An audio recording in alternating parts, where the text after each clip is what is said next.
You're better off without Wood. I wouldn't say that. Didn't show any rust though. I mean, you must have been happy with the effort. Yeah, I thought we had a good week of practice. Really, the kids came back in shape, and I thought we came out and played 2 fantastic periods right out of the gate, and then we kind of let them back in the game. I think with those, I haven't seen the penalties, but it's never usually a good penalty when it's in the offensive zone, 200 feet away from your net. And we took 2 of those, and while they didn't score on them, and we did a great job bearing down to kill them, it gave them momentum, and it took us out of our rhythm because when we were playing really well in those first 2 periods, we just kept rolling, one line after another. I was rolling 4 lines. Guys are energized, and we were playing that way. And I think we got to be better, with those penalties. Was it a point of emphasis coming back, getting tip-ins and deflections in front of the net? You had 2 of them tonight, and then Jake's was right there too. Well, that's been a point of emphasis all year long. We were able to do it tonight. Yeah, we were able to. All Jake scored, didn't they? We had 3 of them. Except for Flynn, we were hoping he got the empty net. It was good. I thought 2 face-offs, 2 face-off goals, which is, important. It's something that we've worked on this week. How did that first goal set the tone for the rest of the game? That always scares me when you score on the first shift of the game, because I think sometimes guys think it's going to be easy, but I was proud of the way we followed up after that. And even after they made it 1-1 and we made it 2-1 and then we made it 3-1, then Massey had a breakaway. We were really coming. We didn't sit back at any point. The penalty kill, you guys are usually pretty aggressive. Was it just the way that Harvard played? It seemed like you ended up in your zone for a lot of those. We didn't get clears. When you don't get clears, it's hard. When the puck stays in your zone, then you wind up. When they have full control of it and they're looking at you, it's hard to be aggressive there. So you can be aggressive when they're bobbling pucks or it's on the, it's on the wall. But it's really hard to be aggressive when they've got full control and they're looking at you. Good players will eat you up on that. Listen, on their power play goal, it was an unbelievable shot. It was right on the elbow. This is a big chance for Jake Black to kind of get his regular share of play with one of the top lines and kind of assert himself a little bit. Yeah, I think it's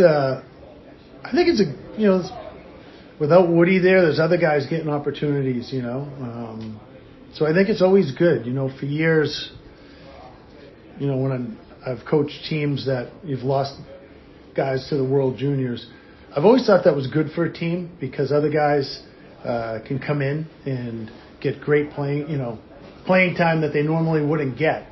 Maddie plays anywhere from 16 to 18 minutes a night. So now you got to distribute those minutes to somebody else, and it allows other guys to step up and be good players.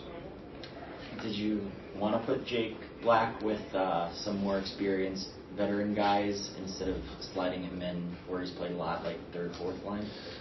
No, he played with those guys last year towards the end of the year, and they had a little success. So I really didn't want to jumble all the lines. So we just that was the impetus behind that. He had played with them last year. They had a little success, so it was an easy switch just to move Richard up with Huddy's line. Go ahead.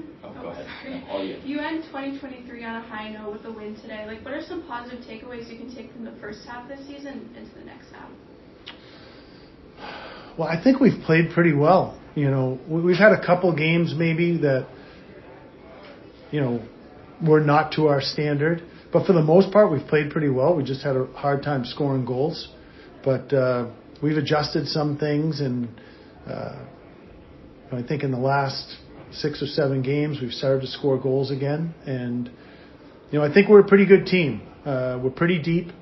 We're experienced. And if we can keep manufacturing goals and finding a way to score 3 or 4 goals a game, I think we'll be okay.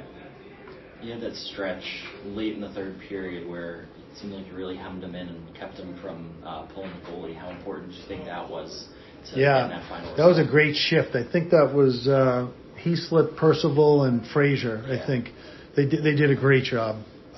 That's so important to be able to, because it demoralizes them. They want to get the goalie out, and instead of them having the goalie pulled for 1:40, it was like 50 seconds or 55 seconds. So it's something we work on. Yeah.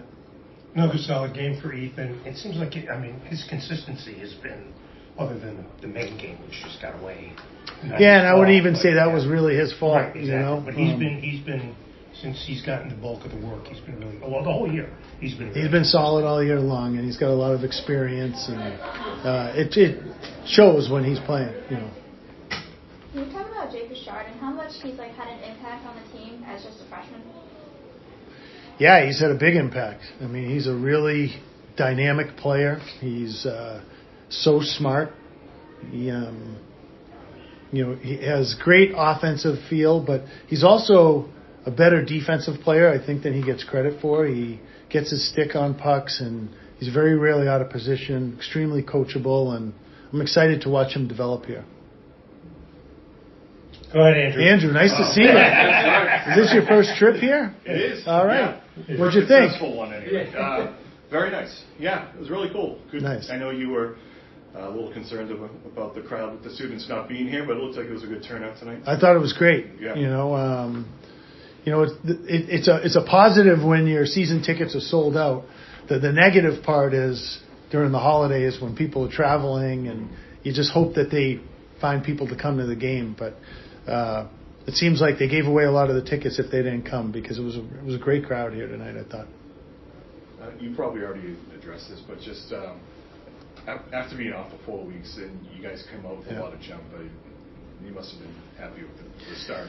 Yeah, it's always, Yorkie used to call it Christmas hockey, but it's always kind of, you don't know what you're going to get sometimes. But I was saying that besides our first practice, we were able to have 4 practices this week. The first practice we were naturally pretty rusty. However, the ensuing practices I thought were really sharp and good. The nice thing is you're not implementing new systems or anything. It's just making sure guys are conditioned and where your timing comes back and, you're in rhythm. And I thought, for 2 periods, I thought that was the case. And if we don't take those penalties, I think we probably could have made it 3 periods in a row, but, I think that let them back in the game a little bit. Was the back-to-back timeout the timeout off their timeout strategic, or did you see something? Well, there was only 27 seconds left, so I figured I'm not going to need that timeout, so I just wanted to see how they were going to come out, and that was going to determine what kind of play we were going to run if we won the face-off. So that was the reason. I wasn't going to need that timeout again, or I hope, with 27 seconds left, even if we ice the puck, our guys are fresh and they know what they're doing. So I just wanted to make sure we had the right play on if we won the face-off. What about the way Chase got that puck and right down the ice and scored? Yeah, well, it's a hard play for their defenseman. When that puck gets rimmed like that, he's doing everything he can to keep it in. And Chase did exactly what he was told to do. Like, you got to go hard and go through him, and he did. And, it's a hard play for their D. Like, the guy's he's in jail. He's got really no other play. And Chase did a great job. Joey's penalty was for spraying the goalie. Was Yeah. that unsportsmanlike? Yeah. Just kind of an off-the-wall one, but Andrew Raycroft doing the broadcast. Yeah. Spent a little time here as your goalie coach. What do you He remember did. about having him here? And It was great. He came down early, so it was good to see his kids. And Jesus, he was here probably. His kids were tiny first couple of years. Right? Yeah, he was probably here year 2 and year 3. So it's been almost 8 years since he's been here. But we've stayed in touch, and we see each other. Try to see each other every summer. He was awesome when he was here.